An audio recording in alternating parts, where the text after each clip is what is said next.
Da da da da da da. Where is my thing? Take 4.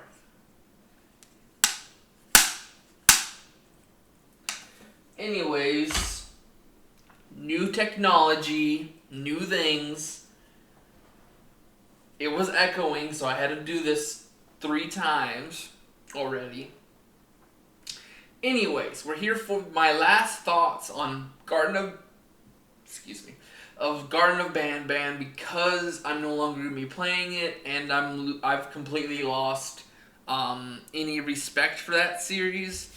So I'm not gonna put any money or more videos covering it. So this will be my last good hooray, unless they decide to revamp it, which a college student who isn't even doing a course on creating games did way better than they did in the last 5 chapters. So to quickly get my issues with the game out of the way, their mechanics, which are mostly running, walking, drone controlling, and jumping, are some of the most horrendous built game controls ever. And what's even worse is the graphics and the voice lines are not even making up for it. It looks like you're playing in a world of Play-Doh, which I can see where they're trying to go for, is because it's a mascot horror game and you're supposed to have weirdly odd, like, only child will care for them. But the design doesn't even look like what they're wanting to go for, which is a fleshy Play-Doh mass. But hey, you made it iconic for your series to be looking like crap.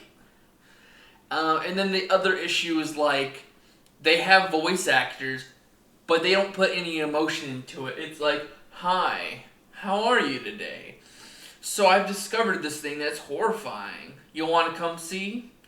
That is what this entire series is about, and it's kind of stupid. It's very stupid. Very stupid.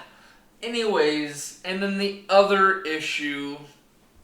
Let's see. We've done the controls. We've done the look and the feel of it. They have lore, but it is very hard to deal with.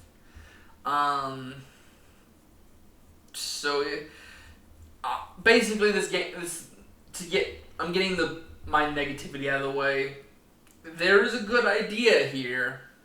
It's just, how can you have a horror game that was like that eye creature that looks like a Humpty Dumpty ripoff look better than I'm going to be making a lot of money off of kids and other people that made this such a big thing. They don't put any updates or anything to make it look good. And the thing that I'm noticing is it looks like they're trying to speed up the story to try to get as much money in as possible so that it doesn't feel like people are getting burnt out. So they're speeding it up, but what's wrong is while you're speeding this up, it feels like a fever dream that you're telling your story as if it's a summary. And you're not supposed to do that if you're trying to do this by chapters. And here's the thing, is half the stuff you go over, you could have cut out. You could have cut half of the stuff out. Anyways, so chapter 1 was just you're a parent getting into this, like, preschool or caretaking facility that has your children and a lot of other children. And they have mascots that seem to be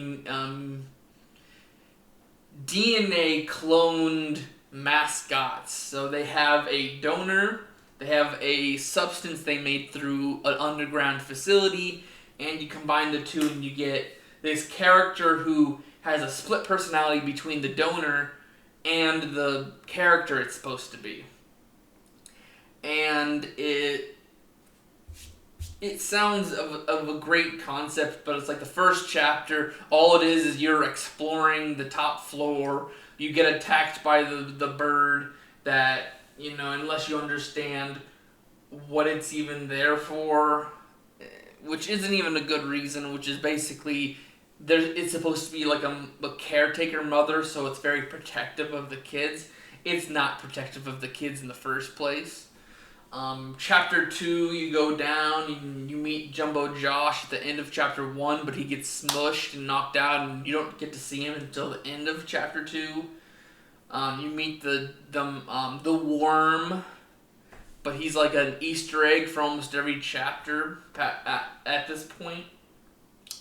You meet Stinger Flynn, who's basically a glorified jellyfish who was given sentience, and he's playing like multiple sides. Like, he wants to be a part of the BanBan crew and be friends with them, but yet he wants to be a normal jellyfish in the sea, and he wants to be taken to the sea without getting any issues. He's a giant jellyfish. If you get out to the sea, you're going to get hunted by all of humanity in the first place. That's not a good idea in the first place. And then the third, it sounds like he's doing experiments on the kids. And it sounds like it's a scientist, a jellyfish, and the character are all colliding there. And then you meet BanBan, who sounds like he's a doctor who made these things, but yet he's also the character who's very violent, and he's playing principal, but he's also like an angry, give me your organs so I may feed. He's the devil of the series. I think we meet two other characters. 2 is a very big lore drop of like Bambolina and Slow Celine. Oh, I think we even met Nab too. We met Nab. And then like chapter 3 is chapter 3 is when we meet Stinger Flynn. This is what I'm saying, is like all of it's all together. Basically, you're meeting all these characters, and their personalities are all thrown together, and you don't know who you're talking to the entire thing. It doesn't, like, it's a good concept, but you're not even giving it any linear speaking rules. So it's like, what in the world are you talking about? And not even the letters that you find that are lore letters explain that. These tapes that you're supposed to collect, I think there's like 3 in each chapter now. Those don't even help anything. So, getting all my negativity out, I'm going to have to make a chapter of this. Starting of 750, we are going on to my theories. My theory is that, from what the lore says, that Miss Mason or a couple aren't able to have a kid, or their kid has passed, so they're trying to get more kids. So they were going to use this facility that they're running as basically they're going to get the DNA of a kid or multiple kids to have their own kid and basically clone one. But in the end, all they could do was produce these weird mascots that are enraged. And it looks like the further you go down in the facility, the more older the generations were. It looks like the worm and like the things like the jester and I can't ever get, I think it's Tatimo. It's a turtle and an iguana or a chameleon mixed together.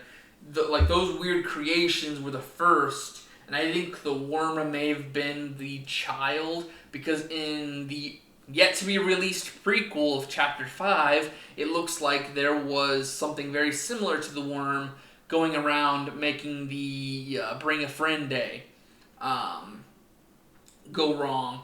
And I think that was supposed to be the child that they were trying to produce, but in it, I forgot what it is, the Givanium gets anything that it comes in contact with very, very angry. So I believe it, like, they probably threw it away thinking it wasn't good enough to be their child, so it grew angry towards any human being, so it decided to take that anger out everyone in that facility. That's why it, all the kids and all that went wrong.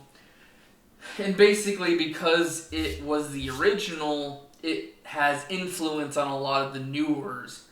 and it looks like all the newers are either an animal that was given the Javanium and it was taught human concepts, like Toad was just a toad that was influenced through Western movies, which old Western movies have a very high point of justice. Is if this it's very America. Basically, if you do something wrong, the punishment will meet the crime.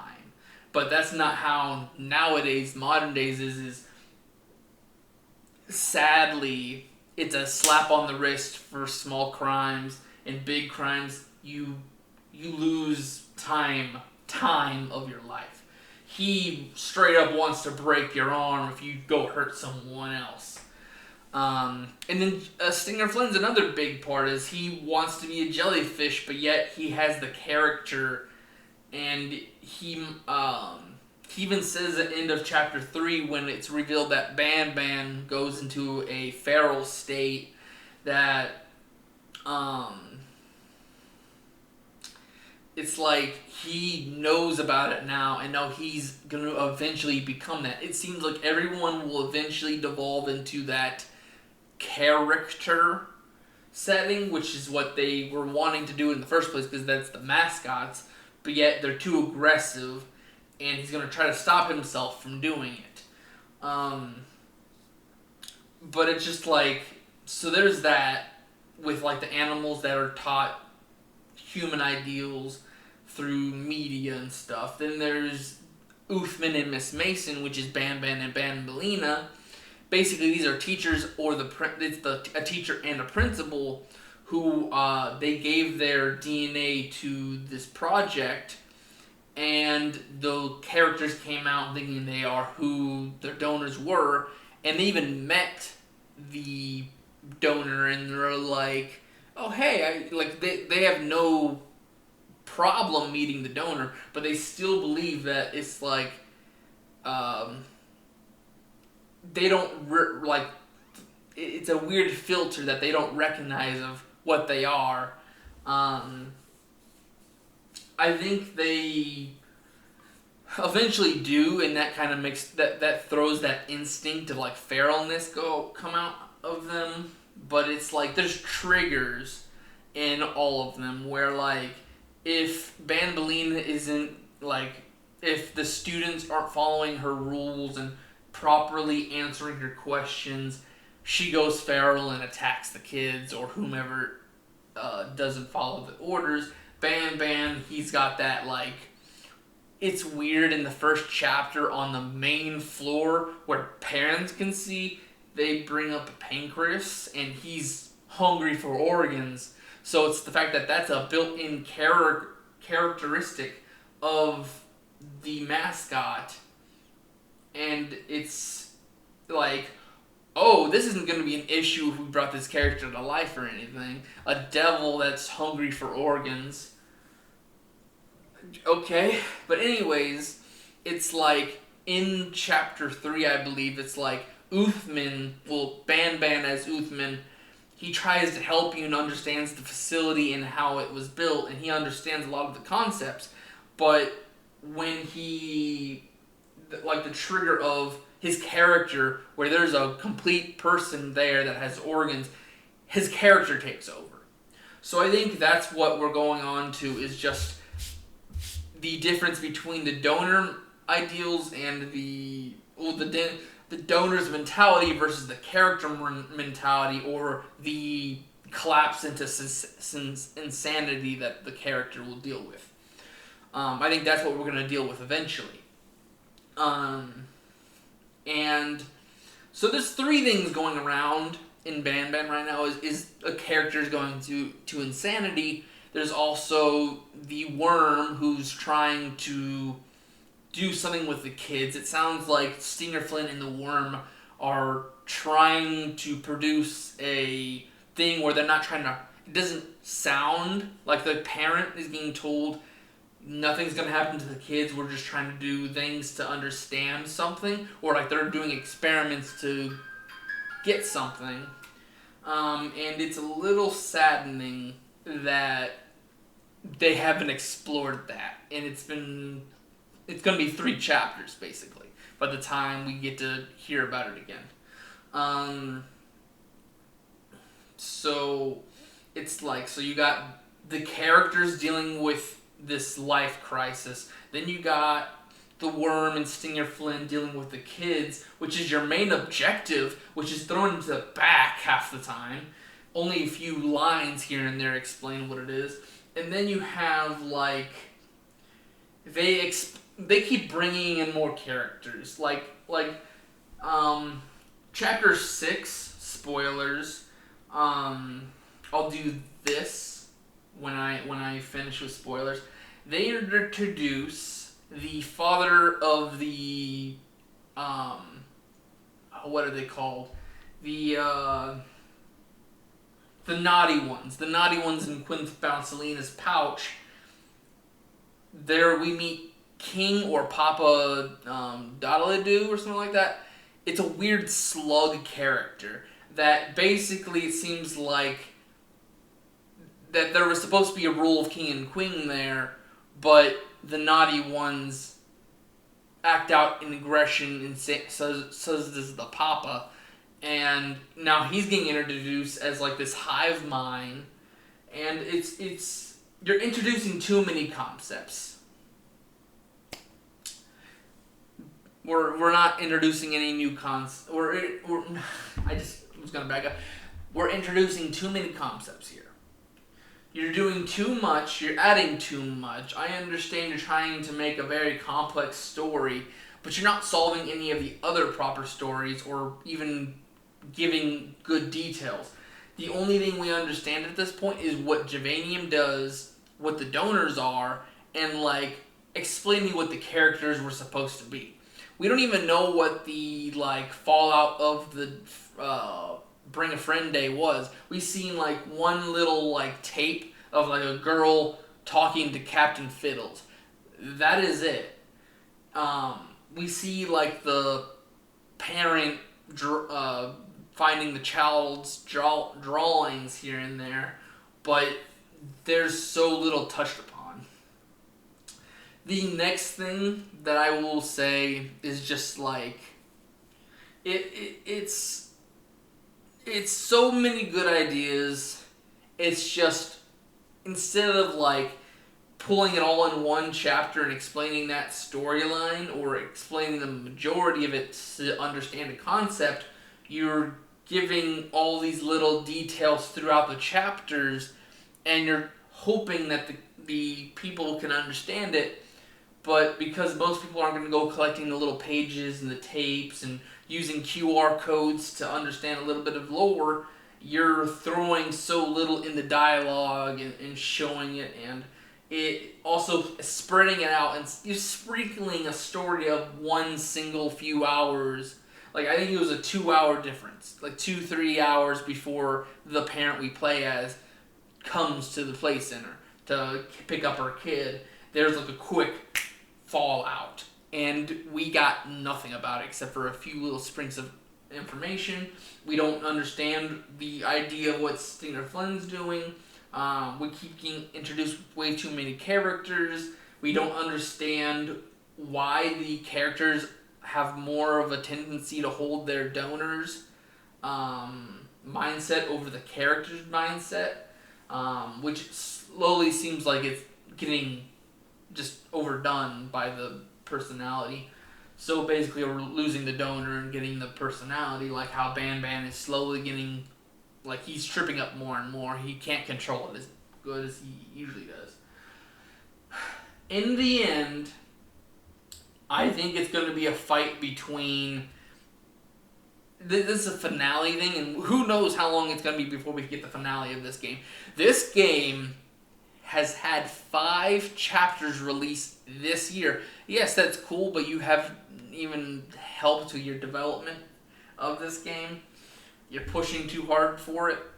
But I think there's going to be 3 different kinds of endings for this. One, you are finally able to get to the children, and you have to try to escort them out and deal with all these feral creatures who've basically defaulted to their personality, so now you're fighting characters that are too close. Like, they take their roles too seriously. The sheriff is going to try to, you're breaking the rules of the complex. He'll try to, break you and haul you back. BanBan and BanBalina are gonna they're gonna suspend you. It's a lot of stuff, I think, that's gonna happen if that's the rule.